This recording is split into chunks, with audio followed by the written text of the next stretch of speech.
you want to change your life, my friends, you got to change your physiology and you got to change your focus.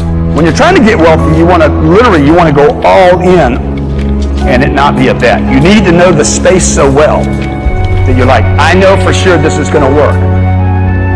You can't have a standard education and expect to have an extraordinary life. It's not going to happen. The one breakthrough for all leaders is constant, never-ending improvement. And that means educating yourself and continuing to develop even greater emotional mastery, because that's what affects whether you execute or not. The opportunity for self-education is there. We have to change our psychology from, I'm going to do what everybody else does, and I'm mad because it doesn't work anymore, to the reality is this is the greatest time to be alive if you're growing, you're learning, you're educating, and you're developing valuable skills. So instead of complaining, you got to say, where are the skill sets valued in the marketplace? And how do I work harder on myself than anything else? Because if I become more valuable, then I will be able to give more, do more, and change more.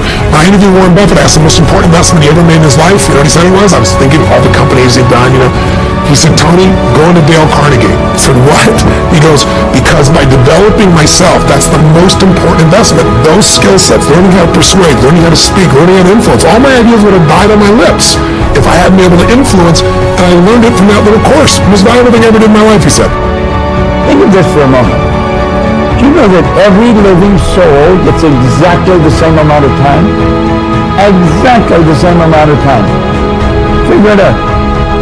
You can manage your activities. Make certain that what you're doing really makes a difference. Make certain that you're spending your time on activities that are productive, that are taking you in the direction of your goal. The traits that make you strange are the gifts that make you special. It's the very things that make you different that make you authentic. And if you don't fit in, I just want to share with you, I've never fit in. And the very nature of anyone who's living a visionary life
there's something inside of us that wants to make things better. We want to be better as people. We want to become more, do more, share more, create more, give more.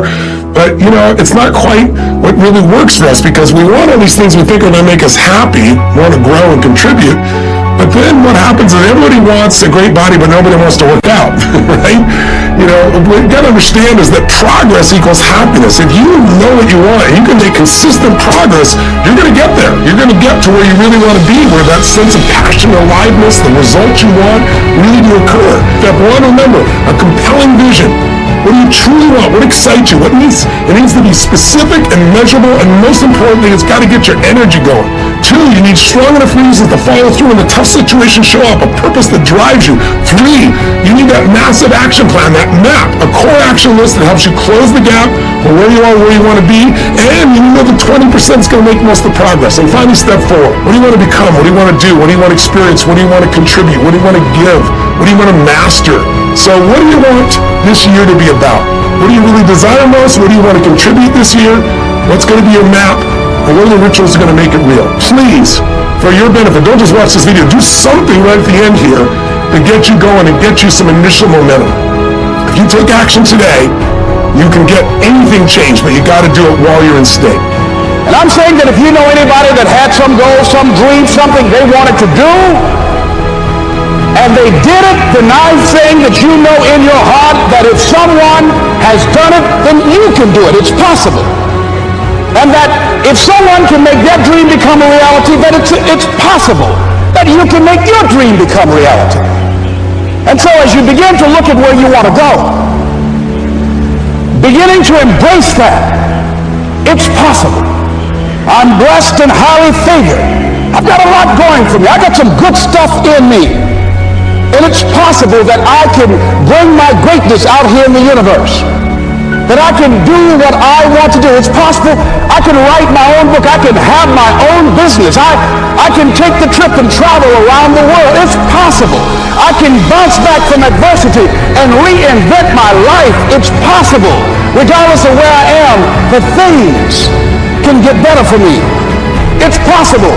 I'm thinking about 2 men right here in Chicago who are fairly successful, similar background, educated. They worked for a corporation for many years, and they were among many people that were laid off. 2 guys who were very good friends. One went out looking for a job for several weeks along with the other one, and they faced disappointment and rejection again and again and again. They couldn't find any work, which is the story of many people across this country. One guy stopped. He became discouraged. He stopped going. He stayed home looking at television, became very argumentative and toxic with his wife, drinking beer, getting on the phone, talking to his other negative, unemployed friends. And he just gave up. The other guy kept looking for a job everywhere he could go. Every time he could get an opportunity, kept asking people, networking, checking the newspapers every day. Kept going everywhere he could, trying to find a job. You have too much education. You're overqualified. You won't be here long enough.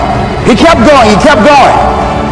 He went to a place and said, look here, I tell you what, if you can't hire me, and I know you can use my talents, abilities, and skills, I don't want to sit home and do nothing. Just let me do some volunteer work. You don't have to give me anything, all right? I just want to work. I want to be busy. Guy said, okay, it's on you now, but don't expect me to give you anything. It's okay. This guy came in and worked. He was the first one there. The last one to leave was the best employee there. About 4 weeks later, one of the top managers quit. They were looking for a replacement. Guess who they selected?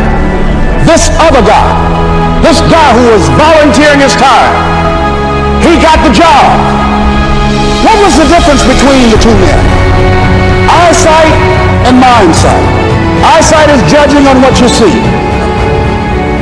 Judging according to appearances. But mindsight is how you interpret what you see. One guy said, it's not possible, it's over, I'm finished. I can't do it. I can't make it. He surrendered. I've faced rejection again and again. I'm not going anymore. There are no jobs out there.